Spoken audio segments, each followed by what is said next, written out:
Salam sejahtera Malaysia, denyut nadi suara rakyat bergema di channel ini. Jangan lupa tekan butang subscribe, like dan share. Malaysia kita punya, cintai Malaysiaku, kita jaga kita.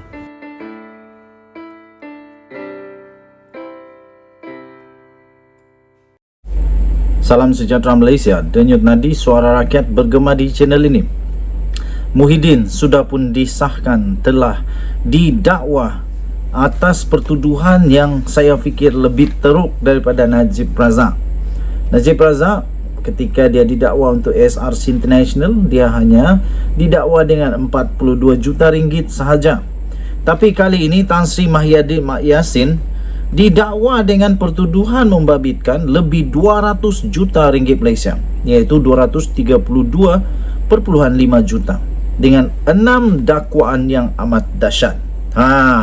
Ingat lagi kita, Tan Sri Mahyadin Yassin berkata dia tak terlibat apa-apa, dia tak ambil sesen pun. Of course dia tak ambil lah, tapi yang ini, pertuduhan ini, saat lagi kita bacakan apa yang dia terbabit. Bekas Perdana Menteri Tan Sri Mahyadin Yassin telah pun didakwa atas 4 pertuduhan salah guna kuasa. Wow, nepotisme, apa itu nanti, kronisme, apa itu kan tu? Cuba kamu komen sikit apa dah. Muhyiddin Yassin didakwa atas 4 pertuduhan salah guna kuasa. Inilah masalahnya bila sudah berkuasa, yang dulu yang dulunya dipertahankan, yang dulunya dilawan. Sekarang bila ada berkuasa, mana dah lupa kah perjuangan itu? Salah guna kuasa 4 dan 2 pertuduhan pengubahan wang haram membabitkan 232.5 juta. Sekali lagi, pengubahan wang haram. Saya nak tanya, kalau benar ada pengubahan wang haram yang melibatkan Mahyadin Mak Yassin, kalaulah wang itu sudah diberikan kepada orang dan orang pula makan nasi dengan duit hasil daripada pengubahan wang haram itu, adakah orang itu makan nasi haram atau nasi halal? Saya pun tak pastilah, saya bukan ahli agama. Okey, tapi yang pasti kesianlah bagi mereka yang tidak tahu dan terima wang daripada pengubahan wang haram. Kalau betul itu dilakukan, ini amat sedih. Pengerusi Perikatan Nasional itu didakwa semasa prosiding di hadapan Hakim Mahkamah Session Kuala Lumpur Azura Alwi pagi ini. 4 pertuduhan salah guna kuasa itu dirangka mengikut Seksyen 23/1 Akta SPRM 2009 yang menuduh Muhyiddin Mak Yassin menggunakan kedudukannya sebagai Perdana Menteri dan juga Presiden Bersatu pada ketika itu untuk mendapatkan 232.5 juta daripada 3 syarikat dan seorang individu di antara 1 Mac 2020 dan Ogos 20, 2021. Wow, ini amat mengejutkan. Hanya 3 syarikat dan seorang individu dapat 232.5 juta. Baru 3 syarikat dan seorang individu. Belum lagi kalau tiba-tiba banyak lagi, berapa banyak dah. 2 pertuduhan pengubahan wang haram yang dibentangkan di bawah Seksyen 4/1B Akta Pencegahan Pengubahan Wang Haram, Pencegahan Pembiayaan Keganasan dan Hasil daripada Aktiviti Haram 2001 dibaca bersama dengan Seksyen 87/1 Akta yang sama yang menuduh ahli politik berusia 76 tahun itu menerima sebanyak 120 juta daripada aktiviti haram daripada Bukhari Equities Sdn Bhd antara 25 Februari hingga 8 Julai 25 Februari 2021 dan 8 Julai 2022. Wow, kayanya Bukhari Equity ini. Kenapa dia sanggup bagi 120 juta kepada Tan Sri Mahyadin Yassin? Tapi itu pasti bukan masuk dalam akaun Muhyiddinnya. Itu bukan. Jadi dia masuk ke mana? Nanti kita bacakan bersama. Ahli Parlimen Pago itu boleh dipenjara sehingga 20 tahun dan denda 5 kali ganda jumlah suapan terbabit atau RM10,000 yang mana lebih tinggi bagi pertuduhan salah guna kuasa.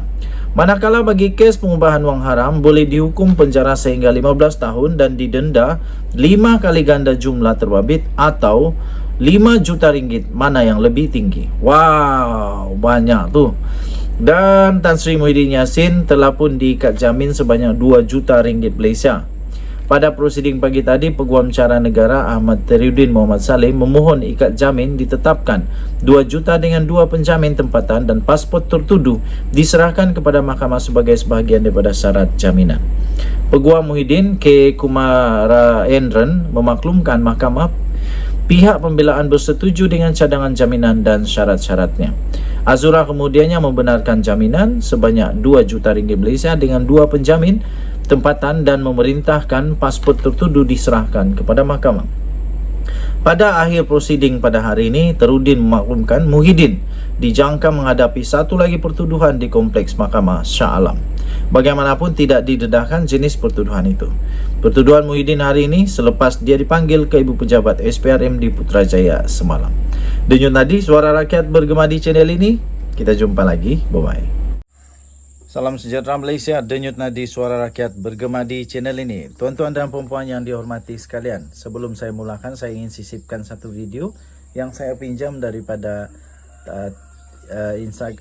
Twitter yang dapat daripada TikTok. Kita tengok bersama-sama rakaman ini. So, apa pendapat anda? Nampaknya pemimpin Perikatan Nasional hanya pandai kata Anwar Ibrahim adalah seorang yang zalim. Kerajaan ini kerajaan zalim.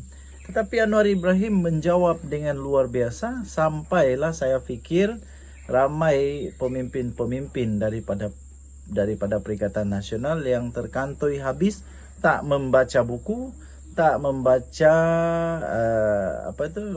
bajet, dan terkantoi mereka ini hanya temberang. Menurut Anwar Ibrahim, mereka hanya temberang dan tak tahu apa-apa. Mereka hanya tahu kecam Anwar Ibrahim sebagai seorang yang zalim, kejam, tidak memberikan bajet yang baik. Tapi Anwar Ibrahim bertanya kepada pembangkang, yang pembangkang saya fikir akan bingung untuk jawab. Anwar Ibrahim bertanya, di manakah bajet? Selama 3 tahun ini, di mana bajet untuk kerajaan-kerajaan ini? Dan kita tahu selama 3 tahun itu bukan Mahathir yang memerintah, bukan juga Anwar Ibrahim, bukan Lim Guan Eng, bukan Lim Kee Siang, bukan Mat Sabu, tetapi yang memerintah pada ketika itu, yang berkuasa pada ketika itu, Tan Sri Muhyiddin Yassin. Jadi di manakah bajet untuk negeri-negeri ini? Dengan jelas sekali Datuk Seri Anwar Ibrahim, Perdana Menteri Malaysia, menerangkan bahawa pada tahun ini bajet 2023 bukan sahaja tidak dikurangkan, malah ditambah. Untuk Kelantan pun ditambah daripada 1.8 bilion saja kepada 2.5 bilion. Masih tak puas hati ke? Takkan tak pandai bersyukur pula. Ajar orang supaya bersyukur, tapi nampaknya sendiri tak erti nak bersyukur kah? Itu soalan. Kemudian Kedah juga sama. Daripada yang rendah kepada ditambah kepada 1.5 bilion. Dan untuk Perlis juga daripada 250 juta ditambah kepada 400 juta. Tuan-tuan dan puan-puan yang dihormati sekalian, di manakah kebijaksanaan para pembangkang ini sekarang? Kenapa hanya duk bangkang, hanya duk nak mereka hanya tahu untuk bising tentang menu rahmah kah?